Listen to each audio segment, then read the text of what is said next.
Hi everyone. This time I'll be outlining a few comments and tips that I noted while going through the program that I hope will be helpful if you decide to go through the Brit Agent program yourself.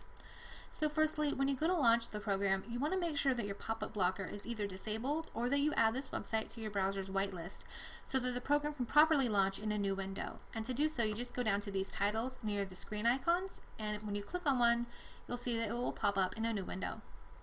One thing I recommend you do is to take notes. I took notes for every module, and I really feel it helped me to absorb the information better and better prepared me for these short assessments that come after each module. Now, you're not going to be writing down everything, otherwise you would be here all day, but I would write down anything that seemed like something I would want to refer back to later on or that I expected might come up in the assessment. After you've completed the modules, you can go back through them at your leisure, so again, you don't need to be writing everything down, but jotting down key information is helpful. After you complete the module, you'll take a short assessment. Most of them have 10 questions, one of them had 9, and the latest one I took had 11. Regardless, you must score 80% on the assessment to pass. If you don't pass, you'll have to retake the module. I won't tell you any of the actual assessment questions, but I can give you an example that pretty closely resembles some of the questions that you might be asked. So one assessment question might tell you that your client is staying in a particular city and would like to take a day trip out to somewhere nearby. And then it would ask you to select which sites and attractions are within a reasonable distance and could comfortably be seen in a day trip. And it might give you 6 options and ask you to check off 3 or 4 of them that would make good day trip options. Assessment questions often test your knowledge of attractions, geography, travel times, or distances between destinations, etc. If you're wondering how long this is going to take you, each module took me between 2 and 3 hours to complete. That's including taking notes and taking just a few minutes to have a look around outside resources when the program would link to additional websites. So as you can see here, there would be additional websites included, linked through these modules, and when they would pop up, I would just take a few minutes to familiarize myself with those resources and then save those links for more in-depth perusal later on. I don't know if 2 to 3 hours is fast, slow, or average, but that's just about how long they took me. I'm still going through some of these new additional modules that they've just added recently. These launched in April, but I will note that they've taken me considerably longer to work through.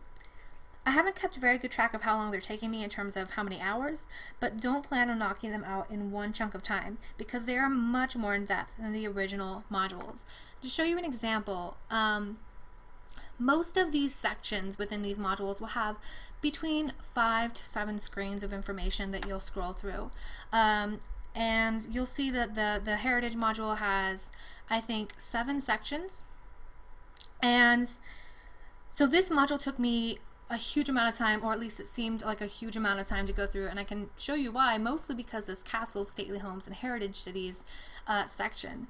As I said, most of them have 5 to 7 little subsections of information that you go through, and this one has 18, which was kind of horrifying to click on and see, but it was a lot of really good information.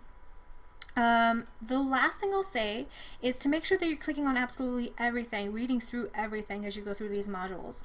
You'll see these little insider tips here, as well as did you know on the bottom of screens as you scroll through the program. Make sure you're reading these. Sometimes they're just cute little interesting little factoids or stories, but other times it's definitely useful information. So here you can see this just mentions special events at Britain's castles, but if you scroll to the next one, Spotlight on the Tower of London, if you click on Insider Tips, it's really practical information about visiting the Tower of London with regards to recommended visit time and the fact that you can get group admission prices for 15 or more people, etc. And so there's lots of information that's good to know. And these little tips will change as you scroll through, even within the same section. So these 2 screens will have different information. So just make sure that you're clicking on absolutely everything. And I think that you'll be able to get a lot more out of the program. Just make sure you're aware that there's a lot of little tidbits throughout. That about wraps up this video. Thanks again for watching.